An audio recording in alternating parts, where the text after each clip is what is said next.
Welcome into the Chasing Trails podcast, brought to you by St. John Trail Running and powered by Resilience Through Fitness. Join two middle-aged dads as they sit down and talk trail running, life, and everything in between. Now, here are your hosts, Jeff LeBlanc and Brandon Thompson. Welcome in, everyone. It's another episode of the Chasing Trails podcast. You're here with Jeff and Brandon. Thanks so much for tuning in. Jeff, great to see you, man. How you doing? I'm good. It's doing all right? Yeah, we're doing good. It's we're coming into a long weekend. We're 2 weeks out from Lindy Loops, or 2.5 weeks, or whatever it is, and the weather is getting my style of weather. I like the fall, and a big fan of the cooler mornings. I got out this morning for a little run, and it just felt so good. So nice and fresh. This weekend is a long weekend. When we release this, it'll be the Labor Day weekend, which is also my birthday. So September 1st. Right. September 1st will be my birthday. And so, Jeff, are you a big birthday guy? You strike me as not a big birthday guy. No, not for myself. Now, it's funny. It's funny how life works, right? I'm married into a family that are huge birthday people. Oh, yeah. And I benefit from that a great deal. But I'm not a big birthday guy, which is funny because I always end up having one of the biggest parties for my birthday for our immediate family because it's always right around the same time as St. Lucia, which in the Danish and Swedish tradition is a big thing, the 12 days of Christmas, and I'm on the 14th. So Heidi's family always has a big get-together, and then they will celebrate my birthday on the same weekend. And so it's like I have a big party every year. Yeah. I shouldn't say I should care less about. There's all kinds of good food, and St. Lucia Day is great. But yeah, it's not something that I would, as a kid, our family didn't really do big birthday parties. So it's something I've had to get used to over 20 years of marriage. I'm still bad at it. I do a bad job for Heidi's birthday. Always. It's so true. I make it up with my wallet as best as I can. Like, there's no budget. I do that, but like the rest of it, I do a bad job planning it. So I guess that's the only thing I can make it up. Yeah. So but you're a big birthday guy. Yeah, I love my birthday. I love celebrating my birthday. I love people knowing that it's my birthday. I'm not shy about it. I don't get those people who are like, "Oh yeah, I guess it's my birthday today." No, I'm like, "Hey, it's my birthday. I'm ready to celebrate it." Any well wishes? Love me. That's right. Look at me. I'm just like a golden retriever, ready to get patted. True, you are a golden retriever, 100%.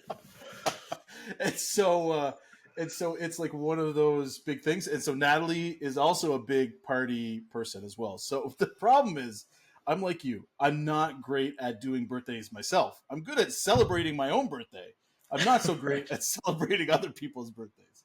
And so our family, we have one kid that's born in May, and the rest of us are all born between August and November. So it's like this really saturated chunk. 2 in August, me in September, 2 in October, and then poor Natalie is at November. Usually it's on Bootstrap Boogie weekend, so November the 2nd. And so half the time I'm out running when it's her birthday. So she always gets like and we're all too birthdayed out by the time it gets to her birthday. I was going to say, you just did 5 or 6 birthdays. And yeah, it's like a sprint. Yeah, exactly. So fair enough. So we're usually partied out by her birthday, but hopefully we'll do better this year. It's getting to be the more important numbers, so we want to do that well. But good way to say that, man. Last week you talked about how you were getting a new wife, and this week you're talking about your wife's old. Good job. Right. I think we missed the big one. We missed the big one. She is seasoned in all the great ways. So it's one of those things where, hey, birthdays, we celebrate them September 1st. I'll be 43, so I'll be older than you are. I'll be your senior for 2-3 years. You're my senior always for a couple months. Yeah, a year. That's right. Yeah. So that's right. And that's the day that you're getting all your new St. John Trail Running swag from the St. John Trail Running 24/7 store. Right? That's right. Well, I wish if my parents and my family would actually get me things that I want versus... Anyway, that's a whole other side dish. I won't get into that, but I'm a little bitter. But anyways, Well, What are the plans for the weekend? What do you got planned?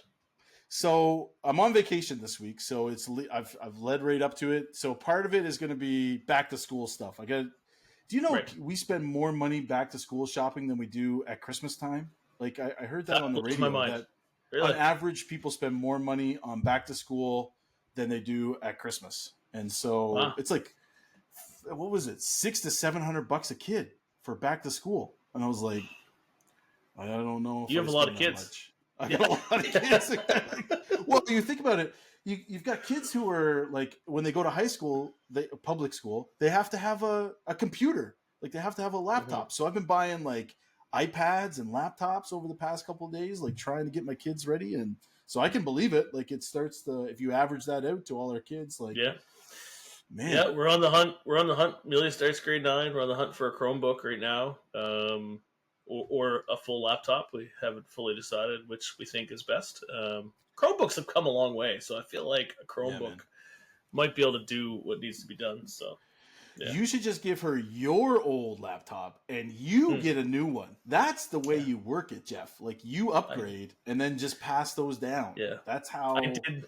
I tried that. It did not. It went. Yeah, even with my wife, she was like, "No, we're not doing that." And I was like, "But the podcast needs a new laptop." That's right. Do it for the podcast. For the dozens and dozens of people who listen to this podcast. The dozens and dozens. That's right. The so 1 dozen. Great. Yeah. 1 dozen. Yeah, good. Anyway, that's kind of what's going on with me. Training has kind of felt like it's non-existent. That's because it isn't really that much. But I'm we're recording on Tuesday this week. You're on vacation, and Wednesday is the group run, so that can happen for you this week. It's at Shady. Oh, I hate Shady. That's why I'm making you go. That's right. That's why I'm reminding you that you can go, and there's no impediments. And if people don't see you there, they're going to hear this on Friday, and they're going to be like, "Brandon wasn't at Shady on Wednesday." What a loser! Yeah, they're going to know. Shady. I've got really bad feelings about it. I don't want to hurt myself. I just want to stay safe until we get to stay safe. Put a mask on, Brandon. Put me in a bubble. Like I just want to be in a bubble. That's right. There you go. But you know who's not in the bubble is the people who are running UTMB right now. So UTMB is kind of getting ready to kick off, I guess, at the time of this recording. By the time you hear it, it'll have started. But what was that post you were just saying? You're talking about the Courtney DeWalter. The UTMB. Yeah, they put out a story that was like, to all the male elite runners, Courtney DeWalter is on the trail this weekend. Please yield to her as she passes you. I love that.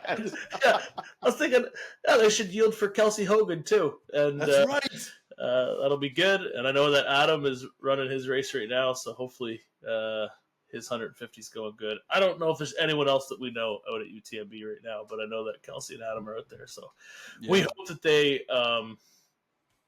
have the very best possible race. So hopefully they hear this when they get back or whatever. But it'd be great to have do a little Chasing Trails promo tour at UTMB. You and I could go. Man. Wouldn't that be awesome? I think we need to get a bit of a larger audience before we can do that. But maybe. Well, that's how you gotta spend money to make money. It's that kind of mentality. You gotta go big. It's true. Okay, I'll start working on my wife, and I'll see if I can't make that happen for us. Or we could just have Adam and Kelsey on the show in a couple weeks when they get back to normal, and they can tell us about the UTMB experience out there. That's true. So. We could do that too. But we wouldn't get any of the baguettes or any of the cheese or any of that kind of stuff, though. Yeah, we'd go to UTMB solely for the food and wine. Come back 10 pounds heavier. Be like, hey, we did UTMB, the Chasing Trails way. What an experience. That's right. Instead of interviewing runners and having it just be us at the bakery. Trying all these baguettes and stuff. Anyway. Croissants and all those little pastries and stuff. Oh dear. Anyway, it is kind of an exciting thing to see people who are running that. We know lots of people who've done it before, but we're always cheering them on, and hopefully they have a great showing. But today we have a great guest. No banter today. You've gotten enough banter over the past couple of weeks. We need to bring our listenership up again. So we've got to spend 10 minutes on an intro doing extra long episode today. talking about my birthday. But we've got Amber Hachey, who is involved heavily with St. John Trail Running, is a big host at a lot of our races, is an accomplished athlete herself. And so we've got her on today just to share a little bit about her running story, her experiences running the Canyons 100, and just being able to share a little bit about what it's like to be involved with, directing loosely a race. And so we are excited to have her on, and we're sure you're going to enjoy our conversation with her. So let's turn it over to that conversation now.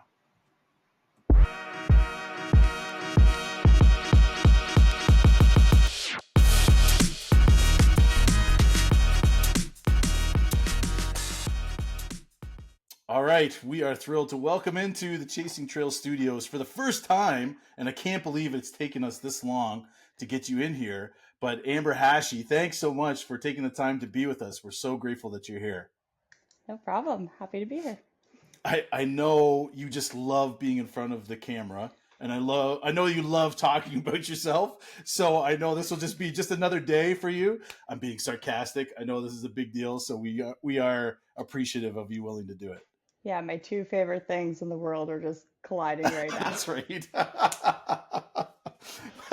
But we wanted to have you on because one, you're an amazing runner, and two, you've got such a key role in our own local trail running group with the St. John Trail Running. And so we wanted to kind of have you in and talk about your own running, as well as talk about some of the things that you're involved with as well. And so we're looking forward to you just bearing your soul in front of everyone for the dozens and the dozens of people to listen to and hear everything about you. So we'll jump right into it. It's a lot easier for me right now. I know, sorry. All right, I should shut up and just get into it. So Amber, we start off every conversation the same way. Tell us your running story. How did you get into running? What is it that you love about trail running? And just kind of give us some of that story around your own running journey. So I've always been into sports ever since I was a little girl. Soccer, rugby, basketball, volleyball, track and field, you name it. I wanted to play it. I wanted to do it. So just as a progression, I was always active. But running was always a punishment. Right. That's the fun thing in sports. You drop a ball, you do 10 laps around the field. Yeah. You miss a pass, you have to put someone on your back and run up a hill. It was never something that was enjoyable. It wasn't something I looked forward to. But as the natural progression, I think, as you get older, your body can't quite handle the intense sports anymore. Just the social aspect of sports in general, you kind of shift away from it, just being an adult. Yeah. Boo. Well, that's right. Hey. You don't get to just go play with your friends all the time anymore. That's your job. Right. You actually have to pay bills and do all these things. So just the natural progression of life. Got away from sports, wasn't doing as much of it. Was very active with hiking. I had a lot of dogs. I would do multi-day hiking with Anne, actually. We both were really big into that. Just, carrying all your stuff on your back, hiking into the woods, sleeping out, nothing better than that. Yeah. So that's kind of a natural progression also into trail running. So what year would it have been? 2021, I want to say. COVID years? Pardon? COVID years? Is that when? Yeah, the tail end of COVID. Yep. I had a lot of changes going on in my life. A lot of just big personal kind of the waves of life that I was going through. And just kind of was looking for something different, a bit of an escape, something to give me a bit more structure. Shauna Sands had invited me out to Canicross. Oh, yeah. When you have the dogs attached to you. So that was my first little taste of running, I guess. Canicross with the girls is more just we're hanging out with our dogs together. Sweet. we don't take it too seriously, but the dogs get exercise, we get some exercise, you get to see your friends. So that was kind of my first step into it, really. And then, of course, started hanging out with Mark, and I didn't really have a choice at that point, really. Yeah. It's just like, you will trail run. No, he never ever said that to me. No. I chose to do that. But obviously, I've just kind of gone with the flow, and here we are. Right. It's interesting how you can just kind of get your toe dipped into it, and then you start, getting into the bigger distances. So tell us, like, how did that start for you? What was like kind of your first race, and then what have you progressed? And we're going to get into like your last big run here in a minute, but just kind of how did that progression go for you? Like, did you start like the 5K and then move up, or did you jump right into the big distances? I I kind of jumped right into it. So started trail running, just wanted to see what we could do. Obviously started hanging out with Mark. Mark's like, you should run an ultra, like he Right. does to everyone. So I had never run a half marathon. I had never run a full marathon, and I signed up for a 50K in Gaspé because that's just what you That's do, what I you do. guess. Yeah. So it did help that year that I did the 50K because, like I said, I had a lot of big life changes. And at that point in my life, I really needed the structure. Mm. So I had a training plan that Mark had given me, and I followed it like religiously, like in an unhealthy manner. I look back now and see that. But I just needed something to check off from Sure. day to day that I could say, I accomplished this today. We're moving towards something better. Mm. That was kind of the mind frame. So it served me well for that 50. But once I got that 50 out of the way, it was kind of like, okay, this was way too structured. Yeah. You put way too much emphasis on it. Like, kind of like it didn't fully take away the joy of it for me, but for me personally, following something that strictly is too restricting. So Mm. I tossed the trading plan the next year. I just ran what I felt like running, where I felt like running, like just did what I wanted and really found the joy in it. Right. And then, so that following year, I went back to Gaspé and I did the 110K. Uh, and it was an interesting race. I'll say that. I was very sick for 75 kilometers of it, Oh no. but we finished it. So we're Nice. alive, we're here. It's Yeah. all good. It's a learning experience. But the training up to that was much more enjoyable. I had a blast that year. Mm. Last year kind of took a setback. Um, my mom got sick. Mm. So I was signed up for QMT last year, but ended up selling my bib just for obvious reasons. So that last year was kind of like interesting because I was signed up for it. She got sick. We didn't know what the timeline was going to be like. So I kept training like as if I was gonna go Mm. because you get in this weird like thing of you have to keep living your life, but you're also on a timeline. So like it's a really big mind Oh, F. can't Like, imagine. yeah. I don't Yeah. want to drop the F bomb, but No, no, it's okay. that's that's what it is. I bet. So I got to a point that I actually started resenting running. Wow. Because you're going through this mind thing. You guys know, like you have to take so much time and dedication to go into these races. And then when all of a sudden you're set with limited time with something else, Mm. when you're out there spending those hours, you're kind of like, what am I doing out here? Like, why am I Right. doing this? So I kind of got a bad taste in my mouth for running from that. Not directly, it's not the running itself, it was just Yeah. that phase, I guess.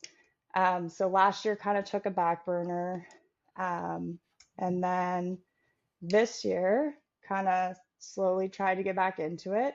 It's still a little bit of a mind game, uh, just because obviously everything's still quite fresh. Mm, Some days the running is great, and then some days I kind of get back in that mind frame of like, you could be spending time with this person, you could be doing this.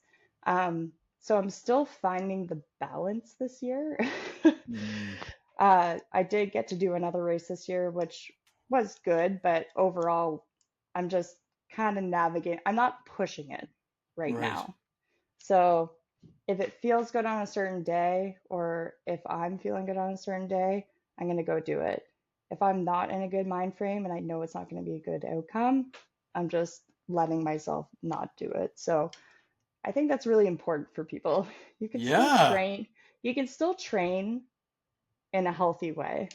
You Right. just need to like fully accept what's going on in your head and make sure that when you are doing it for the better. Yeah. Yeah. I Yeah. mean, isn't that like a more holistic way of approaching running? I mean, like the fact that we're not just, you know, lumps of muscle and stuff like that. We have stuff going on around us. We have other Yeah. people that we care about. And so there's things that factor into our lives other than just physically training for a race, you know. Yeah. I think And especially you, for us who are like weekend warriors, right? We're not training for the Olympics. This isn't our job to go running, right? We're just trying to do this to not be fat and to be able to have some mental health, right? So yeah. it, And it is a that's very just good life. thing. Like you guys talked about it on a podcast not even that long ago. Like, Jeff, your house was torn to pieces and you just got to navigate through it and give yourself some grace and accept that on a certain day, that's the best that you have and that's the best that you gave. And on a different day, Yeah, you might not have anything and that's the best that you have that day. So, yeah. No, that's really wise. That's yeah. really wise, actually. Um, it's been interesting. So that backstory makes me really curious about the jumping onto canyons and where, like, what was it about that race that you're like, all right, I'm ready to go give this a shot, because that was just this past spring. Yeah. Was that right? Yeah, it's this past spring. Yeah, it was April. And and so what led to you deciding to go do that, given the grief struggle that you've had, and just kind of moving through that part? What made this one the hey, let's do this? Yeah. So oddly enough, and I think that's where I kind of have a little bit of a mixed emotion with it. Canyons wasn't my first choice. Hmm, I really, really wanted to run Madeira. It's like an island in Portugal. Stunning course, I bet. so beautiful. Um, and it was on the exact same day as Canyons. So I kind of had that like time of the year picked out. Um, but Madeira actually had a big wildfire and it destroyed like a decent portion of the actual like trail that they follow. So the race directors posted something that said, we need to figure out a reroute. We're just doing stuff in the background. We're not sure what the race is going to look like this year. So I kept watching every week just for an update because usually they open registration, I believe, in just November, December, I think it was. Um, and so they kept postponing it. They kept postponing it. They kept postponing it. It got to a point that in my head, I was like, they're not going to do it this year. Mm, Like, I just feel that they're not going to. So I had actually gone out just for a walk with Anne out at Macy's Bay, and we were kind of talking about it. And she was like, well, there's this race at that same time frame. Why don't you look into that? Because Mark loves California. I love California. California's just a good spot. And the canyon race itself is actually like a good chunk of it is on the Western States course. So it's kind of also like two birds, one stone. I right. get to see and run a portion of Western States where it's probably fairly unlikely that I ever will run the actual Western States. Mm, So it just gives you an opportunity to see it and kind of experience it a little bit. So it was the right time of year. It worked out that way. And then I decided to buy, uh, Mark and I decided to buy a van. Yes, the camper So van. the camper van. Living that life now. Yeah. So that was in Calgary, and I knew I didn't want to drive it back in the winter. Like, I didn't want to just get a van and be figuring it out through the dead, cold, snow, Yeah. worst road conditions. So, and we were also spreading my mom's ashes in April because we were going to do it on her birthday. So just the timing and everything, it just worked out that we could go get the van, drive it to California, drive it home. So signed the paperwork, got everything figured out with the van, registered for canyons. Madeira posted like the next day, we're open. Oh, shoot. So it, even though it wasn't my first choice, I got a van. So Yes. You got a like, this van is out a of it. silver That's okay. lining here. Yeah, that's right. Yes. So it wasn't my first choice, but it just kind of worked around everything else. Yeah. And Yeah. so for Jeff and I, like, we don't really know very much about the race at all. Maybe Jeff does. I don't. I don't know anything about so tell us, besides the fact that it shares some of the Western State route, what's it like? How is the experience for you? Like, fill us in on all the details. What was it like? So it is a golden ticket race for Yeah. Western states. So you get your elites that are going there. They're just battling for those tickets. So very cool in that aspect. You kind of get to see a bigger production race coming from somewheres like St. John. Yeah. You get to see the elites. You get to kind of like wave at them briefly as they burst by you. This race in particular is a net downhill race, which for me is not my standard type of race.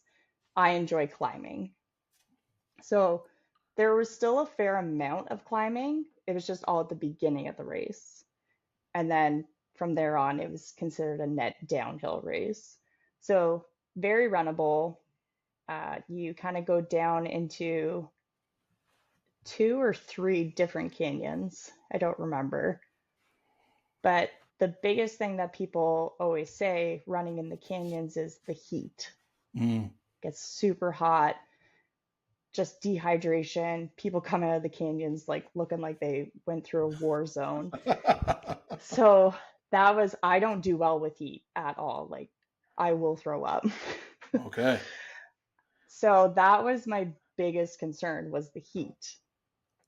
Come to find out, when we got there on the radio and on the news and everything, unusual weather for the next 2 days, snow, rain, All right. freezing temperatures. So Mark and I had to rush to a Walmart because they implemented a mandatory cold gear kit, which I did not bring to California. Right. I trained all winter in the snow and the rain. It's like, I'm going to go to California. It's going to be sunny. It's going to be great. That's right. Sunny in 70s. It's going to be great. I had pants on the entire race. I had a Really? coat Wow. on the entire race. I had gloves on the entire race. It rained for probably 75 to 80% of the time I was out there. Wow. So it was, I have to, looking back on it now, it was a great race. Yeah. As Mark says, he's never seen me have such little fun in a race. It was just kind of like a mixture of everything, though. I don't know if it was just like the the energy of the day, but me myself, I know when I'm out there, when I'm getting down, I kind of look to see other people and kind of get hyped up from them. And throughout the course of the day, I tried to talk to people a few times, and it just kind of felt like everybody was in the same mind frame. Like, everyone was a little bit miserable, Mm. everyone was freezing. So I just don't think it was the day that anyone really expected. to have. So when I tried to kind of get good energy off people and I wasn't getting it back, it just kind of Right. went down a rabbit hole a bit. So, but like the scenes, like those canyons are beautiful. The trees, like every once in a while, right? Like I'm trying to hype myself up. I love trees. Mm. Love trees. What's your favorite Like tree? Before you go any further, what's your favorite tree? a weeping willow for sure. Oh, you and my kids. My kids love weeping They are willows. my favorite trees. They're just so magical. There's something so magical about those trees. For sure. But the trees in California, in this part of California, like they have like the vines that like wrap all around them. They're kind of like drooping down. And so I had a lot of moments, and like the pine cones were like, Oh, no I way. almost put one in my backpack. I was like, I was holding it and I debated for like a solid minute, like, how much do you want this pine Yeah, cone? But they right. were just like, they were the size of footballs. And like, that's the fun part about traveling for a race. Because when you're training here, you're training on the same trails all the time. You're seeing the same things. You take for granted the beauty that you have around yourself because you're Yeah. doing it so often. So when you get to go somewhere else, it's like a whole new world. You're like, look at these trees, look at the pine cones. Like you just really it just really adds to the experience when you get to see a different type of terrain. Yeah. Mm. Wow, that's Yeah. pretty cool. And so, how did you make out? Like, what was the? Were you happy with the end result? Did you feel like you ran a good race despite the crazy weather? It wasn't my best race for sure. Any race that you finish is a good race in Sure. my books. Yeah. Um, but I did have so very early in the race, there was a section that you had to go down to a bridge and you came back up the exact same way. And this, I think, would have been better if it hadn't been snowing and raining because it's a very steep switchback and it's a very thin single track that goes Okay. down to this. So you have to go down, you actually get your bib marked off that you've been to this bridge, and then you come back up. But it was so early on in the race, people hadn't really dispersed yet. So there were so many people on this tiny little single Oh, track bottlenecked. Yeah. going down and coming up. So like when I got to the top of it to like start my descent, like the elite women were just coming up. And so like I got a quick moment to be like, hey, Yeah, that's right. I know who you are. You don't know me, but That's right. I know who you are. Marianne Hogan like actually like smiled and like waved at me and I was just like, Yeah, fangirling. Yeah. yeah, big time. So I started to go down this climb and like I said, it's just packed with people coming in both directions and it was slippery because it was muddy. So as I was going down it, I slipped and I twisted my knee. Oh. And this was probably this was very early in. And I felt like the little tweak. And I was like, ah, okay, no, we're just like going to keep going. Kept going. And then by kilometer, I want to say 30, 35, I was like, oh no, this is going to be an issue. Mm. So yeah, I twisted my knee. It was starting to hurt, but it's like, okay, you just got to keep going. It's not, it didn't feel like crippling. It was just aggravating. So I kept going, saw a mark around the 50K kilometer mark. It was just like 48 or something. And instantly was like, I need Advil, like right now. I need Advil and I need to warm up. Like I was frozen to the bone. I was Mm. soaked. Um, so got the Advil, got back out. The next time I saw Mark, it was like 75K, I believe. The Advil had definitely worn off. And that aid station is like at the top of a really big climb. And I knew it was really hurting me because I love climbing. And during that climb, I think it was the first time I ever stopped for a second and said, please let it be done. Right. Right. Please let this climb be done.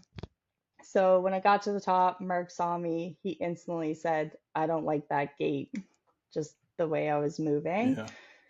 And it was just like, just pop me some more Advil and let's keep going. So it went from my knee, because I was compensating, it went up into my hip flexor. Mm, So that last 25K was pretty excruciating, I'm not going to lie. right. A lot of pain. I didn't have any poles. And of course, the back end of this race, like I said, was downhill, like net descent. Downhill on a bad knee, Oh, yeah. not a good time. Not fun. Not fun. Not a good time at all. I've never wished so much in my life that I had poles. And I'm a big klutz, so that's why I don't use poles. Yeah. But I would have given anything for poles in that last 25K. Yeah. Yeah. We couldn't have pulled a Cody Cooper and like grab some sticks or whatever I and just know. like make The only thing make I have fashion are these heroes. giant pine cones everywhere. I didn't have any. That's right. I don't think that would have worked very No help. No help there at all. But you come into the town, you run through town, then you come through. Uh, Again, kind of a bit unfortunate.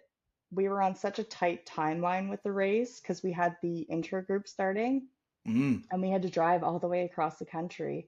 So I crossed the finish line. It was like, yay, you finished. Okay, let's jump in the car and we got to drive home now. Oh wow. Yeah. No time to savor it at all. Eh? No, so it was like I just ran for 15 hours in the rain. My knee is killing me, my hip flexor is killing me, and now we got to sit in a car, like scrunched in a car. I shouldn't say that. I did go lay down in the back sometimes. Oh, good for you. But, You deserved it. Yep. for 4 days, essentially. So didn't have a whole lot of time to process it. And at the time, like Mark said, he's like, that's the least enjoyable I've seen you at a race. But it was the weather, it was the knee. But you always get that week afterwards Mm. and you have time to reflect and like think about it. And you're like, wow, that was a really like stunningly beautiful place to be. And what a cool experience to like get to run on terrain that like super athletes have run and people have set these crazy course records on. And Yeah. the appreciation for what it actually was came later for Right. sure. Yeah. Wow. So That's it pretty cool. wasn't my favorite race, and personally, like for performance wise, I don't feel like it was my best race, but it was a great experience and a good race. Yeah. Right. Oh, Yeah. that's really neat. I wanted to just touch a little bit because on part of your story, you said you had to rush back to be a part of the intro group.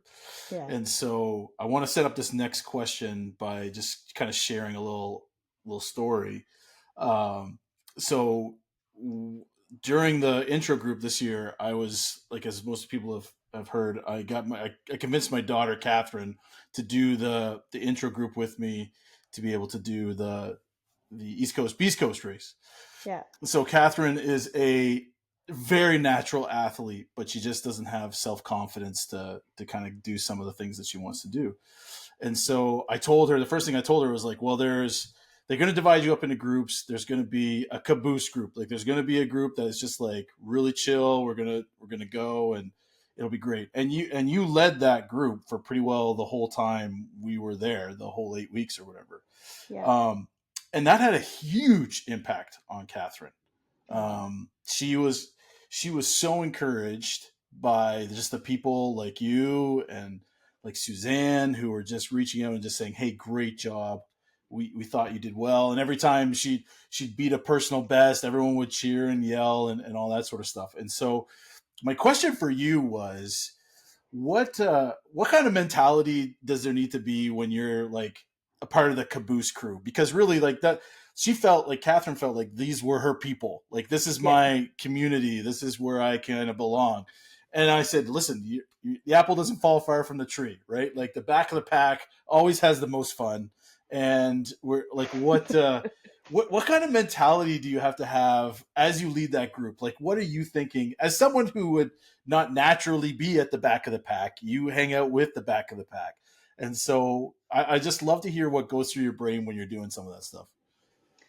I just find the back of the pack like the most is like aspiring, inspiring. Like you show up, like let's be honest, there's some fit people at the group. Oh, for sure, for You sure. know? So for someone who may just be getting into it, someone who might be really introverted, um, anything like that, it can definitely be super intimidating, especially if you're going alone. Mm. Going to anything alone is intimidating. It's funny because we're like, we are adults. Yeah, We're not in middle school anymore. We don't have to like mingle with the cool kids. We're all just people figuring life out. So right.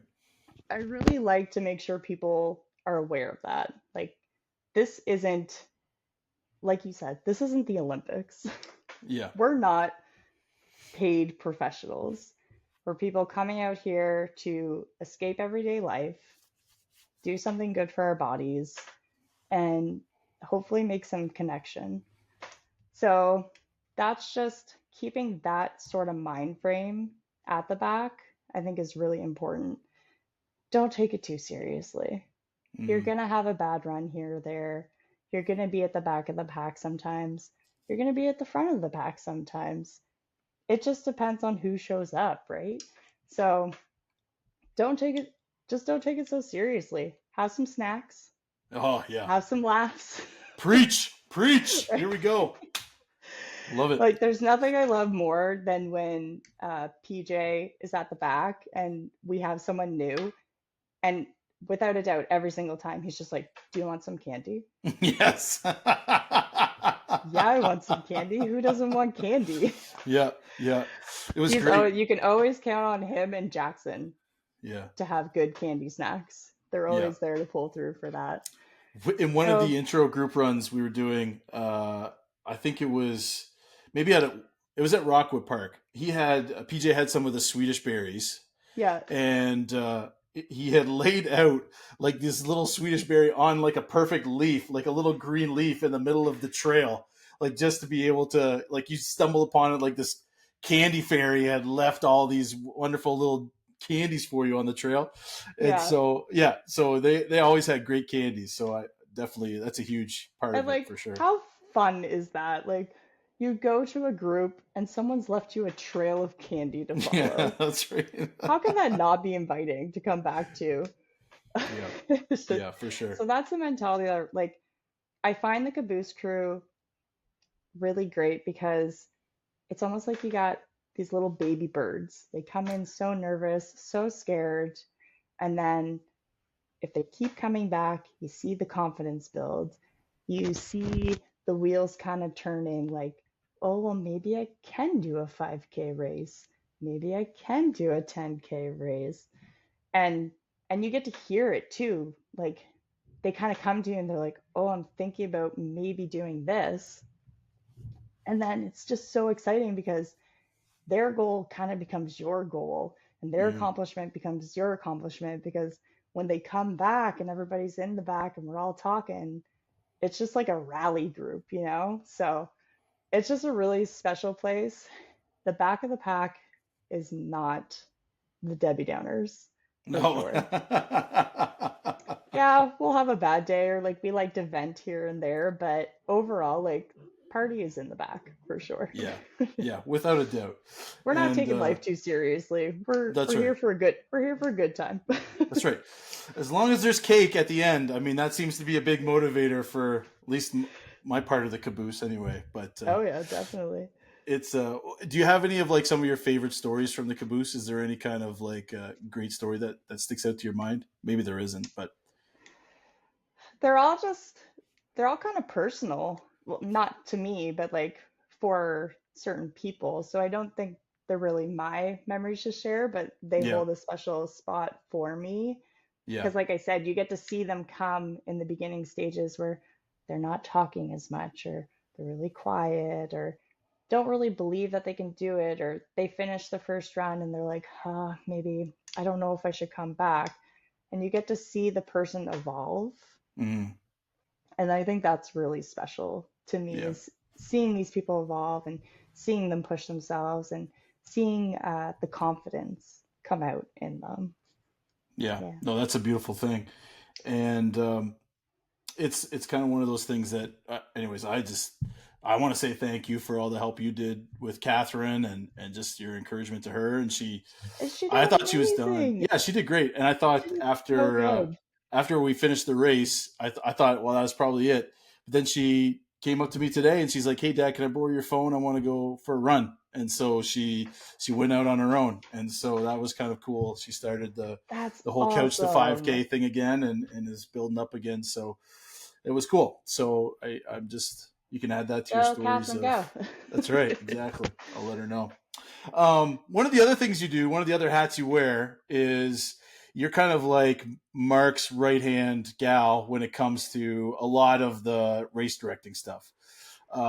Whether you signed up for it or not, I don't know, but you ended up kind of being drafted into it maybe more than anything Yeah. else.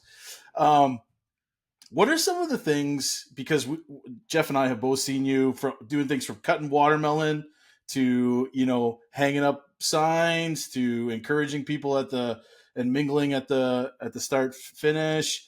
Like, what are some of the things that you have taken away from your involvement with race directing? And I know because you've been on both sides of the coin now, you've kind of got a really unique perspective. Like, what are some of the things you've taken away from that?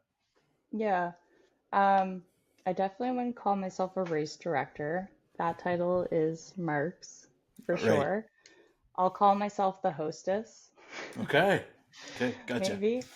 Um, Hosting races, being on the other side is exhilarating. Yeah. I think it's more fun than actually being in the race No kidding. because yeah, because you get to see everyone's reaction. You get to see, depending on like what race it is, I guess, we get to see them at various stages of the race because sometimes like bootstrap will usually drive down to the beach and then drive back for the start finish. The shorter ones are harder because they happen so quickly. Like you have to Right. do so much at the start finish. The longer ones are the ones that I really enjoy because you get to see the different stages that people are going through. You get to help them with it. Um, for me, myself, when it comes to the races, Mark is very meticulous with like the organizing, the structure of it, like the athlete guide, just like making sure everything is in place so it's a very smooth day for people. Hmm. I'm on the other side. I kind of get the light-hearted part of it where I get to maybe make a surprise for on the trail or like Yeah. just Yeah. do like an element that could possibly make someone's day in a way. That's kind of my mentality with the races is I want to create an environment that people are able to challenge themselves, they're able to work towards a goal, but at the same time, they get to have an experience Mm. too. So it's not just a race. Like I want it to be an experience for the people. So yeah, for me, it's how can I make this day a core memory for someone? Right. Even if they don't finish the race, even if they don't get the time that they were hoping to get, if the goal itself maybe wasn't perfect, like didn't work out perfectly, the day itself still puts something in their brain that they'll remember forever. That's my goal when it comes to a race because life's hard. Like Right. life is hard, life is stressful. We work every day. Everybody has their own personal challenges that they're going through. So I want those days when people dedicate their time to that. I want to make sure that I'm creating an environment that they kind of have like a reprise or like a break from everything around them, and it instills a memory in their brain that is so special that they're going to remember it forever. Yeah. That's kind of what I look for when I'm helping with the races. What can I do to make someone smile? What can I do to do something funny in the woods that when maybe someone's in a really dark spot in the race, Yeah. they kind of see it and it can take their like attention off of what might be going wrong. Yeah. So, yeah, being on the other side is just it's fun. It's a blast. That's awesome. Yeah. I think a lot of people would agree with those special elements that you put in. I think it really makes a lot of people's experience, and so it is a pretty cool. When you describe it that way, I could see that being a lot of fun. It could be pretty stressful, I'm sure too. But when you bring those special elements, it makes the race so much more than just running a race, right? It's the difference It between wouldn't running around a track and running in the woods. it wouldn't be as stressful if I was a planner. Oh, right. Yeah. I'm not a planner. So Mark will like ask me months ahead of time, what's something that you want to do at the race? What's something cool that we can do? What's a element? And I'll sit there and I'll be like, I don't know. I just don't know. And then it'll be 3 days before the race. I'll be like, I can do this, this, this, and this. And he's like, you don't have time to do all that. I was like, we're gonna do it. We're gonna make it happen. So this year I actually semi-planned. All right. So I'm feeling a little bit better. But yeah, if I had full reins and I had a full budget, we'd be going really over the top, but we got to work with what we got. So, Yeah, for uh, sure. yeah, but I'm hoping just in general, any race that someone comes to of St. John Trail Running, I want it to be a core memory. I think core Yeah. memories are really, really important in people's lives. So if I can even slightly be a part of that, then Yeah. perfect. Yeah, for sure. Yeah, That's very cool. yeah. Last question for you. Um, and I'm not trying to embarrass you, but I'll just be honest. You're a very encouraging person. Jeff and I have both felt that directly in different circumstances. Um, and I think if we polled people who were involved in the St. John Trail running community, they would also say that that's one of your big gifts is the gift of encouragement. Mm, Um, I think encouragement is one of those things that we could all use a little bit more of in our worlds and in our lives, and lots of people that we meet need encouragement. Um, do you have any tips for us? How can we be more encouraging? How can we embrace some of those gentler words, maybe those uplifting words that could help people along instead of always cutting people down? Because there seems to be a lot of cutting down out in the world these days. How do we yeah. lift people up? For me, I think a really good rule to follow is if something or if someone is excited by something or it brings them joy, don't ever downplay it. Mm, Like, even if it doesn't excite you, even if you don't see the reason why it might make someone happy, don't disregard it. If it gives someone a sparkle in their eye at all, be excited with them, even if it's not something that you like yourself. I think that's really important because when we don't understand why something is exciting to someone or something makes someone happy, yeah, it can be a little hard to navigate of because you have questions, right? It's just mm, human nature, like, well, why? Or and tone is a huge thing, right? So tone and wording, you might not mean to be discouraging, right. but if you came to me and you were like, Amber, oh my gosh, I'm so excited about, I don't know, what's something that you would be really I excited tied my about? shoes today. Yeah, you tied your shoes today. I don't know what the Jeff. I just I'm just sitting here in the background. Okay, Jeff, this is what we're not gonna do. Yeah. Jeff just did the exact opposite. You didn't even have to say anything. You already killed my joy. Look at you. Did you listen to Amber? I wasn't going to be encouraging, if I'm being honest. Listen, tying my shoes is a big deal. You got to bend over. That's like my pet peeve. I hate bending over, so tying your shoes is a big deal. Anyway. The perfect example, body language.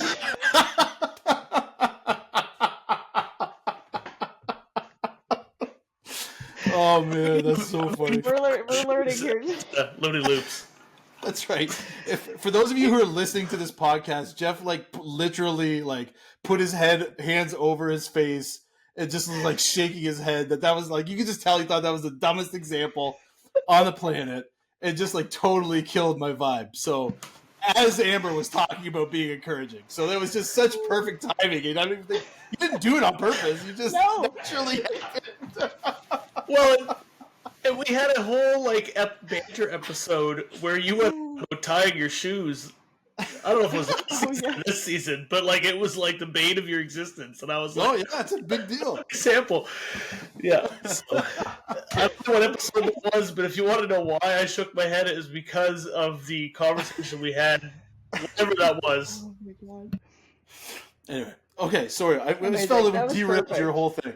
Go ahead, Amber. You couldn't even script that if you tried. No, that was so perfect. Anyway, it was great. Okay, there's nothing about the show that's a prime. That's a prime example.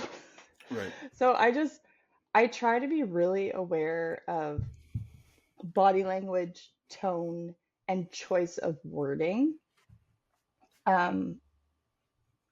Those all really play a factor into how someone perceives how you're taking what they're saying to you. So, Brandon, you're excited you tied your shoes today. Mm-hmm. I don't know what is behind that. I don't know what led up to you being excited to tie those shoes.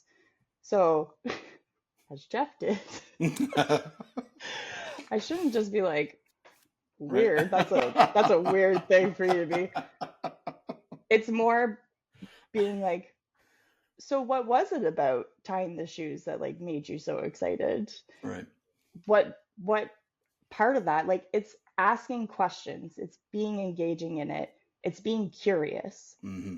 Being curious about people's passions just opens a whole door for people to feel welcomed, encouraged, feel like they're part, you're having a connection with them. So I think that's the biggest thing, is to never stomp on someone's joy. It doesn't have to make sense to you.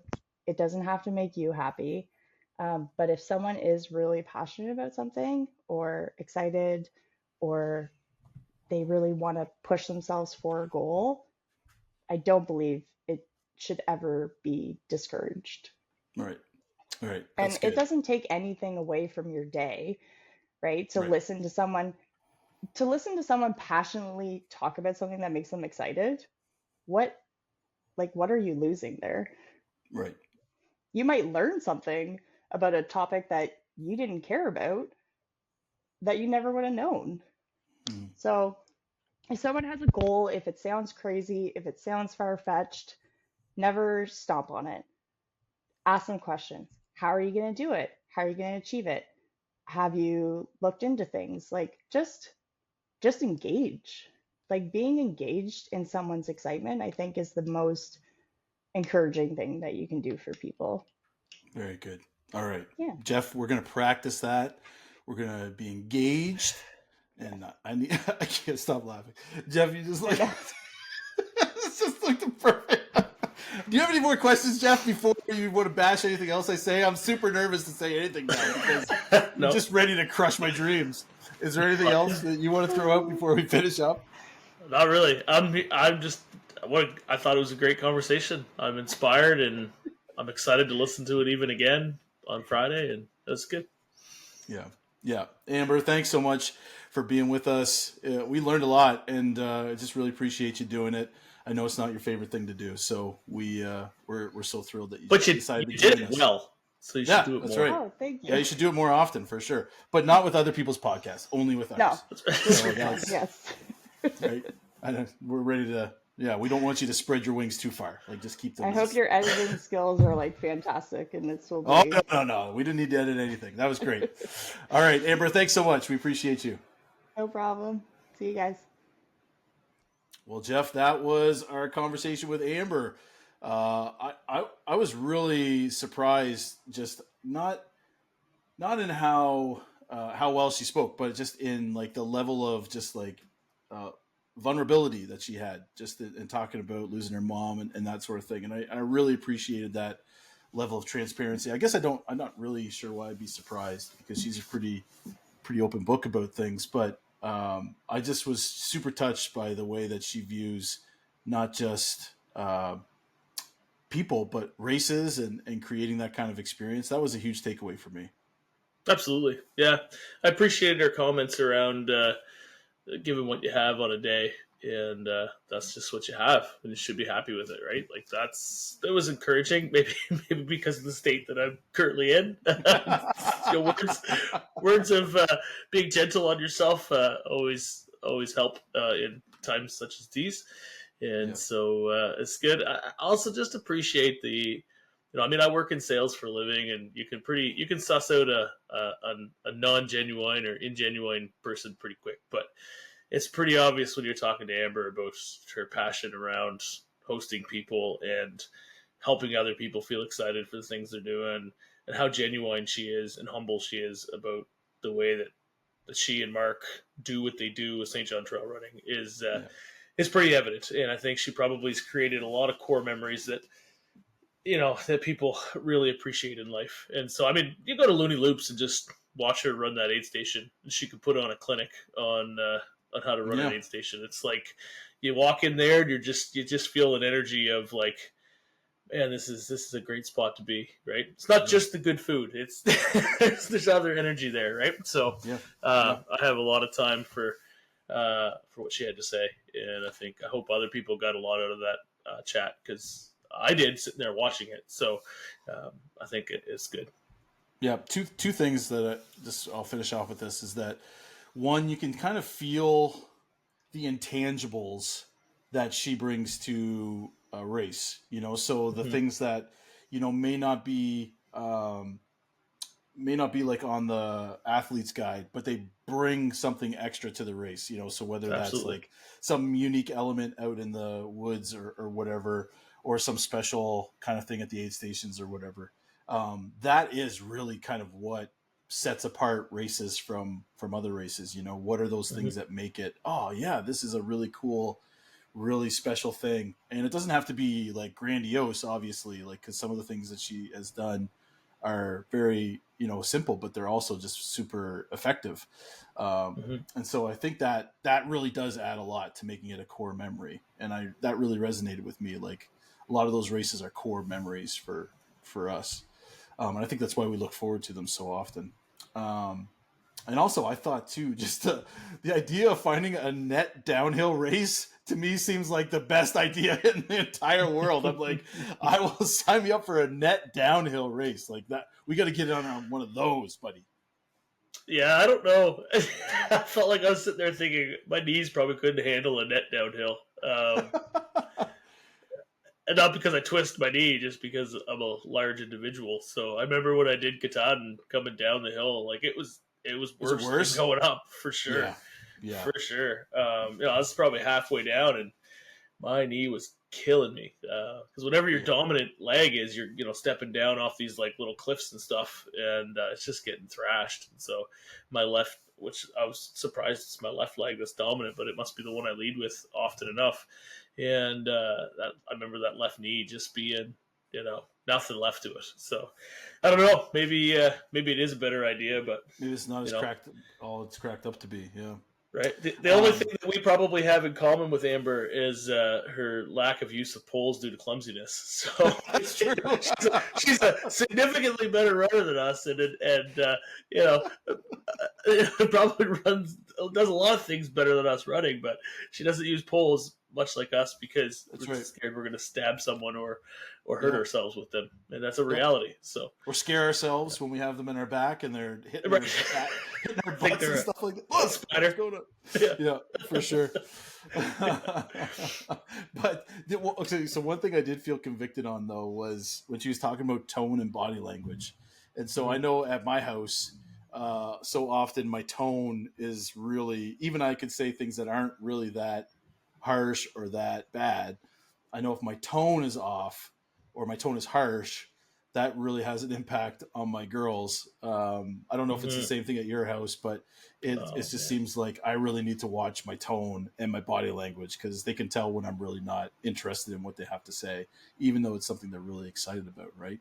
So I was like, Yeah. oh, dang, tone and body language, that got me. And you're probably better at it than me. So if you That's true. if you're struggling with it, imagine how my daughters feel. Yeah, or my wife. Yeah. So that's something that's a growing edge for us is our tone and our It body is. language. Yeah. Yeah, So for sure. anyway, well, guys, whether you're at the back of the pack with the caboose crew or whether you are, chasing the front of the pack, thanks so much for listening and keep on chasing the trails.